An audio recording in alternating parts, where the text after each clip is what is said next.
I was in possession of this file at this point in time. And by putting it on the blockchain, that's where the word digital commons comes in. So everybody could independently verify that that's accurate.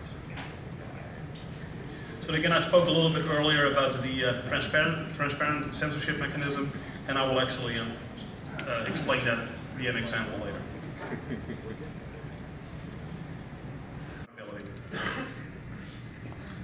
So let's go actually now talk about what this contest is going to be about for a second here.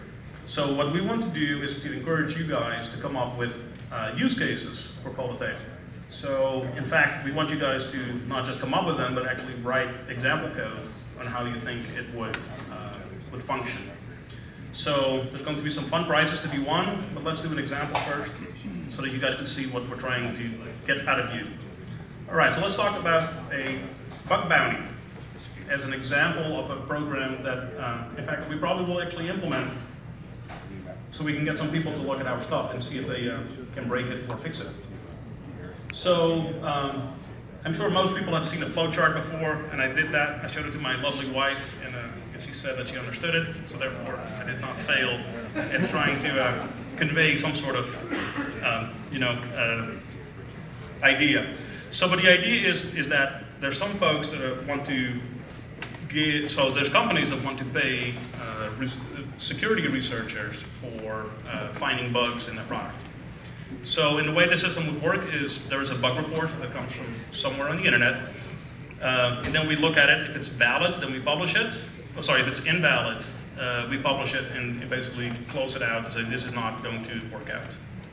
So we're nice guys, so we're going to go look if it's a risky bug first. So if this is something that is going to break the entire internet, then you might want to keep it secret for a period of time.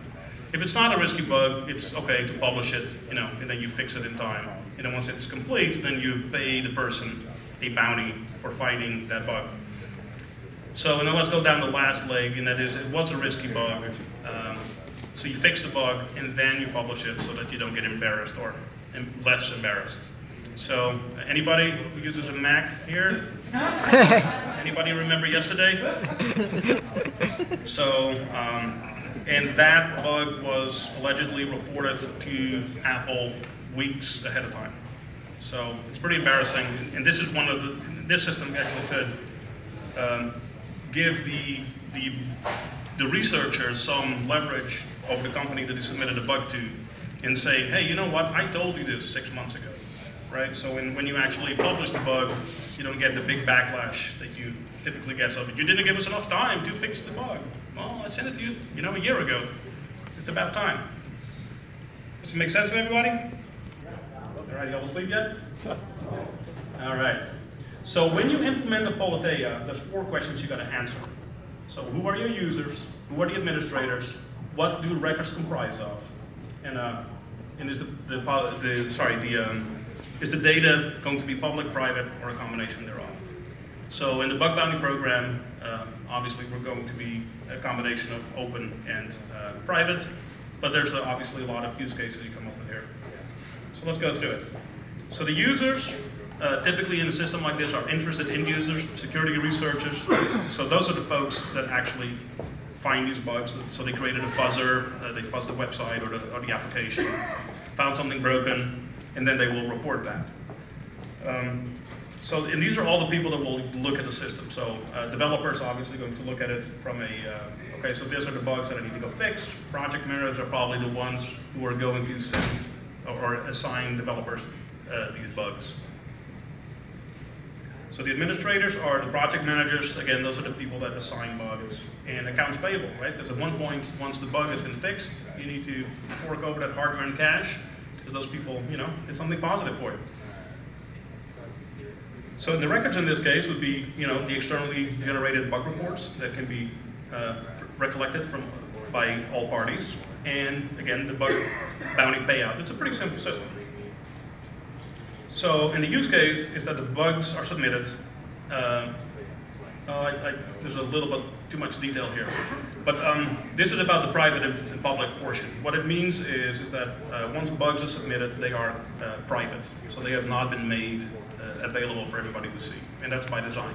So, and at one point, once the bug either is fixed or it's not a critical, embarrassingly bug, you can actually publish it and make it available for everybody to see. That's what I tried to say in this slide. All right, everybody ready to look at some code? Yeah. All right. So what I did here, and I actually will commit the code tonight, so you guys can actually look at it. So what I did is I created a little script that submits a bug report, as you can see the top one and the bottom one. So I did one that's a bit more serious. So you can get a mouse up here, point at things. I cannot point at things. But what is important here, if you can find it, is the word token. So the token is the most important thing in here. That is going to be your designator for the bug that you submitted. So that is your magic number to retrieve your bug that you submitted, and even if you get censored, you're going to be able to pull it back out. So let's look at the next one. So this is what it looked like after I submitted those bugs. So this is the inventory. So we submitted 2 bugs. Again, I'm not going to let you guys, bore you guys too much into tears with it, but that's what happened here. And then we pulled them back out and we looked at it. So this is the administrator's view of it. So these are not reviewed and unpublished bugs. So now, on the top line, the top portion, as you can see, there's a big old number. That was that token I was talking about earlier. So that's the identifier, and that's the one, the top one got published, so that one was made public. So now the entire world would be able to see that one. The bottom one was censored. Why censored? Why did we pick that word? So it was originally purely made for proposals. So when the proposal was censored because somebody, proposed something that was blatantly racist or stupid, and sometimes you just got to protect your brand. But we do want people to be able to prove that they were censored, and that's why, again, with that token, you should be able to pull it out and actually prove that we are the bad guys. Now you can go shop your idea, and we can have a popularity contest. What is the type? I'm sorry? What is the type? It's a Shotty 56. Oh, Well, good question. Let's do that a little bit after this, because there's a little bit more to it than just a digest. There's also a Merkle and some signatures. There's stuff going on over there. So after those steps, I did again another one of those inventories. As you can see, the top one is public, if you can find the status in there somewhere, and the bottom one, if you can find that status, it says censored. So this is just an overview of what's in the system at that point. So that was just a quick example. I'm sorry, let me go back. So that's a quick example of how we would like you guys to do your demo once we do the competition. So come up with something, reuse part of the code, change it around a little bit, make something fun out of it. So I actually skipped the portion of the bug payout portion because I had way too many slides, and I don't want to bore you guys to tears. There's some hodlers to be drunk. So let's talk about some other examples. So financial record keeping, that's the obvious one, right? So, and it's over. So it's obviously hard to commit fraud if there is a recourse for all parties to audit the system. So that's why we put that one up there. So insurance policy is another one. So a system like this could actually give a third party the ability to validate somebody's claim or somebody is a policy holder. You could use it for that. You could use it for things like asset tracking. So hang on, I was told that I needed to channel George Bush here. So if you have nuclear, sorry, I was told to do that, but no. So but that's another thing that you could do with here, right? So you could actually store all your assets and where they should be at in a system like this, and then do some chain of custody, in provenance. Medical records is a pretty obvious one, right? So you could prove at any point that that something existed, that it has been used, that a third party looked at it. There's all kinds of really cool things here. Proving that you have citizenship, proving that you have a driver's license. Big problem right now, actually, where they're trying to pass laws where it's nearly impossible to get your ID. This is one of those systems that could actually help with that system. And one of fan favorite right there on the right-hand side is social media. So there's a lot of silent censorship going on in social media, and it would be kind of neat if you could hold these people, their feet to the fire and say, hey, you know what? You really should have published that. So today I said something ugly on Twitter about Twitter, and it was up there for less than 5 minutes. So they censor you. So let's talk about the contest. So the idea is for you guys to come up with cool use cases for Politeia. So please do that, and then submit them to us. So the competitors need to use the code that we have. Please write some additional code, add some new portions to it. The more you can show, the better. So we're going to award 3 prizes, and we'll disclose here in a second how much that is. So competitors are encouraged to work in teams. So come up with a good idea.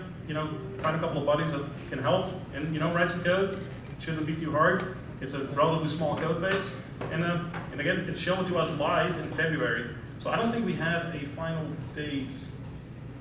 Where is that we have a date? Mid-February. It's still in February. Okay. She was actively trying to get the venue today, so that didn't happen. Okay. So, and people that want to play along and are not in Austin, please, we are going to make it possible one way or another to, be able to let these people live stream, or we'll find a way to get you to play. So we want people from all over the world to submit.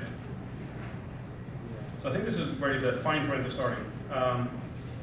Yeah, so this is basically talking about get your code written, send it to us. Yeah, this is all pretty boring stuff. I'm not going to hold you guys up. So this is going to be part of when I put the slide deck up there. This is the fine print. So there's more fine print here. So we prefer open source. It doesn't have to be if you think your idea is so novel that we need to have some protection on it. That is okay. We will require, though, for you to disclose your codes to us. We will not make it public after that, so that you get to pick what works for it. On the bottom, though, is an important bullet. So if the code is open source and it's a super good idea, we actually may want to fund you. So if you come up with some cool stuff and you think you want to be a Decred hodler, you can become one right then and there. We'll pay you Decred for fun stuff. So the first place is going to be $10,000 in Decred. The second place $5K, and the third place $2K. So there's some fun money to be made here. So it's not trivial. So it's going to be in in February. So there's about 2 months or so for you to get your demo to us. So and the winners will be selected by a judge. We're still working on the jury selection. But we'll disclose that as we get closer to the date. There's really a whole bunch of fine print on how the denomination of Decred is going to be calculated. I'm not going to go into that. You guys just need to read that. So everybody wave at me when you're done reading. Done reading? All right. So please send your contest to ti2017@decred.org. And the code needs to be there by January 26, 2018. If you want to chat with us, so the folks in the project, don't be afraid to find us on Matrix, Rocket Chat, or IRC. We're also on Slack. We sometimes email, not very often. But you can find us. We are not hard to find and to talk to. So if you have any questions, if you want to find out if your idea is viable or if your idea has already been submitted 1,500 times, just drop us a line. So with that, I would like to answer some questions. Oh, actually, let me introduce. I got Dave here. So if you want to get bored to real tears about how blockchain actually works, the man. So, any questions? Hey, do you want to walk up there so that people can actually hear you? This is Philip, by the way, everybody. He flew in today from New York. Hey, Philip. So, can you explain a little bit more about the mechanism behind this? Like, what are the records and what is the token? Like, is that a transaction? Hash? Is it, are we using op return? How are we actually doing this? So, okay, this is where it's going to get a little bit lazy-eyed, people, but Philip wants to know. So on the back end, what we actually do is we use a Git repository. So when you submit a record, we commit that into Git. we assign a random token to that value. So there's a link between a commit and in that token. The token is a random 32-byte number. So the content of the record generates a Merkle tree. Those two combined will give you a non-replayable piece of data that you can sign and can prove that it was us that signed this, right? So we use ED 25519 signatures to sign those. And So you're signing that with an address, public key address? public key, yeah. No, so we signed it with the private, obviously, so with the public they can verify. But that translates to a decrypted address. No, that's public it's identity. signed by the server. Yeah, that's correct. So actually the client does sign as well, but that's not relevant for the storage portion. So there is a portion of metadata that's involved there, and the metadata is free-flowing and is not cryptographically locked. So it is in a Git repository, but you can retrieve it, but it's not the one that makes up the Merkle that actually generates the record. So anyway, but the 32 random number, so 32-byte random number is actually your retrieval token. With that, you can get everything back. So retrieval plus the Merkle of the documents that were committed. With that, in the public key of the server, you can prove that you committed that, right? So you as a person can then say, I have these 3 files, and with the key and the Merkle that you generate yourself, you can prove that we may have censored you, and therefore you can start shopping your ideas, right? And if you publish those 3 bits of information, then everyone can see that that you were censored. Does that make sense? Is the user spending decred to commit to that record onto the chain? That or is that the server? That is a great question. So there's 2 layers to that actually. So the timestamping mechanism, that is something that we offer with DCR time, so we just leverage that. So that one's paid for by the Decred project. We are going to make proposals paid for. And that means you need to spend a little bit of Decred to get your proposal through. And the reason for that is purely for spam blocking. Because we are expecting, obviously, being open on the internet, it's just going to be a lot of garbage coming our way. So it's going to be, ideally, it's going to be a small enough amount that it's going to be trivial. And if the spam goes up, then that amount is going to raise accordingly. So we want serious proposals. And we all know the internet, you know, there's fun to be had, but you know, we also have a brand to protect. And finally, are you using op return to encode? That's right. Op return? Like how are you encoding that on the blockchain? Like what script are you using to encode that? Which one? I'm sorry, I'm not following. Op return? I'm sorry. Yeah, go ahead. I'm not. Bitcoin's mechanism to put a hash in the block. Yeah, it's DCR So it's time. an op return, basically, you know, you use a Merkle tree. Yes. Oh, sorry. Australian accent there. Yes, we are using an op return. I'm sorry. We are literally doing the same thing as open timestamps. That's what you were asking. Yes. Yeah. We took that great paper by Peter Todd and we reworked it and made it Decred zone. But definitely the ideas were borrowed. Okay. You got to yield the floor, man. I'm No, it's okay. Philip, let's do a couple of different ones and then I'll come back to you. Because I know you want to keep going. Who else has a question? Oh, come on, don't make Philip be the only one. Is that just sending